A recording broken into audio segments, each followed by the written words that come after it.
All right, well, let me bring up a question that we've gotten some of these, some from the internet and also from people here. The theme of this webcast has been the end of the Obama administration. And it seems that this idea has provoked a lot of people. I'm assuming if someone's informing the president, he'd be provoked by this. But there are people with similar questions. So let me throw these out to you, Lynn. What happens after Obama goes? There's still Biden, maybe Pelosi. We still have a sellout Congress. So what should we do beyond impeaching Obama? Well, the first thing you have to do is you have to defang the present administration. Obviously, the members of the Congress are terrified of the Obama administration. All right, getting rid of it already solves 3/4 of your problem. The fact that you dump something that's not fit to exist restores confidence in the citizen and our system of government. Secondly, I know something about our government, its structure, and its behavior. And it's not that bad. That you have to have a few snakes around there scaring people to death to get by with this kind of crap. Our members of our Congress are really cowards. It's disgusting. It's the most disgusting thing I can say. So you can't get rid of all of our members of Congress. It's not very feasible. But you can scare them into becoming citizens again. And by getting Obama out, it's already happening in a sense. People who are quitting in the Senate. They're planning to quit in the House of Representatives. They don't want to be part of this crap anymore. Get rid of Obama, you're going to get a fresh blush of something in the U.S. population. And it will be good. Because you get that crowd out there. I mean, for example, obviously, everybody knows it. What Obama is doing to Hillary Clinton is beneath and is disgusting. And the fact that he gets by with doing that intimidates a lot of people. Now, I happen to know that before most of you knew it, Hillary Clinton had indicated that she thought she was going to run for president. At that point, orders came from London. And the orders were, she will not be allowed to get anywhere near the presidency. And Obama was created as a part of that decision. Included in that decision was the head of the Senate, Harry Reid. The basis for that decision by those circles came at the beginning of 2006.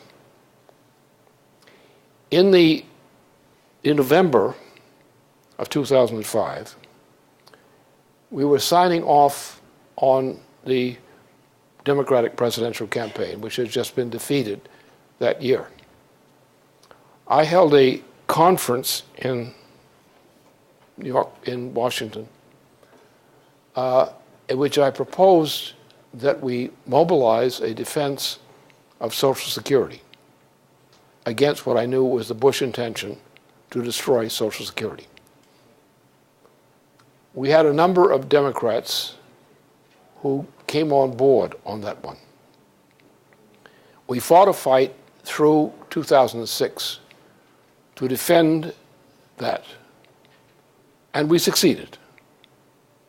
In the meantime, in the spring of that year, a very nasty, evil gentleman, Felix Rohatyn and others, working with George Shultz, the former Secretary of the State, who was also a very evil person, launched a campaign which had two features. One was a campaign already in progress. Shultz and Rohatyn have been for a private army policy to replace the military. We've seen that trend already, of the use of mercenaries instead of U.S. military, and what resulted in terribly incompetent military policies, strategic policies, as a result of that change. We should have no mercenaries in the U.S. military system. defense system. None. It's a kind of corruption which goes with tyranny. And they like the mercenaries also because when they get dead, you don't have to pay them pensions. They don't get pensions. They're just killers. Useless killers. So anyway, we went along nonetheless, despite the fact that Rohatyn declared warfare against me, together with a senator from Connecticut, Dodd, at that point. This is the spring of 2005. The 2005 campaign for Social Security went on. During the same period, about February, March of that year, 2005, I moved for action by the federal government to reform the U.S. auto industry.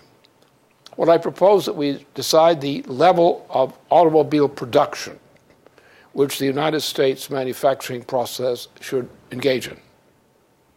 And we should separate that by taking the rest of the same portion, including the floor space and so forth, of the auto industry and aircraft industry, and use that for other products such as rebuilding our water systems, like the river canal system, all these kinds of things. Because if you go back to the history of the auto industry, particularly during what happened during World War II and even earlier during the First World War, is the United States became an arsenal of democracy, in a sense. And we produced everything, every kind of thing you could imagine out of what we call the auto industry then today, because the basis of the auto industry is essentially a machine tool design-based industry. We want to have railroads, you want to build airplanes, whatever you want to build. That kind of production is crucial. So my determination was, at that point, to save that. We have to have the government intervene to create a national infrastructure commission, which would take the floor space, otherwise not needed, but the floor space owned essentially by the auto industry, and go back to the diversified production of things that we needed that we were not producing, and thus make the auto industry itself more economical by taking this burden out of it and assigning this thing to productive works. Okay, so that was what being killed. In January, that was killed. Now, this coincided somewhat with Hillary's desire to become president. So in February of 2006, everything went in the wrong direction. And everything was going in a dynamic which meant that this crowd from London-based, including Harry Reid, the head of the Senate, were out to say Hillary Clinton will not be allowed to become president at any cost in any way. And her situation in the Senate after the conclusion of the primary in 2009, 2008, after the conclusion of that, was always been shaped by that condition. She was told if she went back into the Senate, she would get nothing. No time, no right treatment, she'd be shunned. So the Obama administration, which was actually this decision was a London decision, not a U.S. decision, but a London decision. And the London decision was against me, because the fear was that if she got in as president, that I would be turned loose again.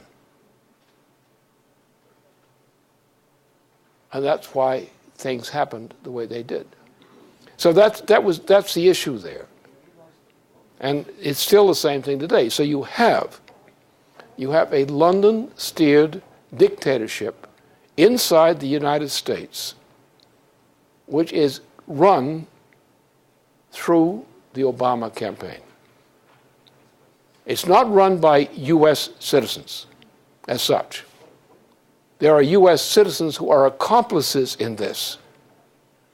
President Obama is not the real president of the United States. He is the stooge inserted into the presidency of the United States, controlled by the Queen of England. The policies of the Obama administration are all made in Britain. There is not a single policy of the Obama administration of any significance which was not made in Britain. He is not a representative of the United States. His heart and his ownership are not there. His ownership is through channels such as Valerie Jarrett and his wife Michelle, both of whom are higher ranking and much more intelligent than he is, and nastier too. Or at least Valerie Jarrett is. Huh? So that's the situation. Now, if you could take that into account, then we know exactly, knowing what the enemy is afraid of, and afraid of in me, even at my age, tells you what the real story is. If we get rid of this dirty deal in which Harry Reid was a figure to rig the U.S. presidential election,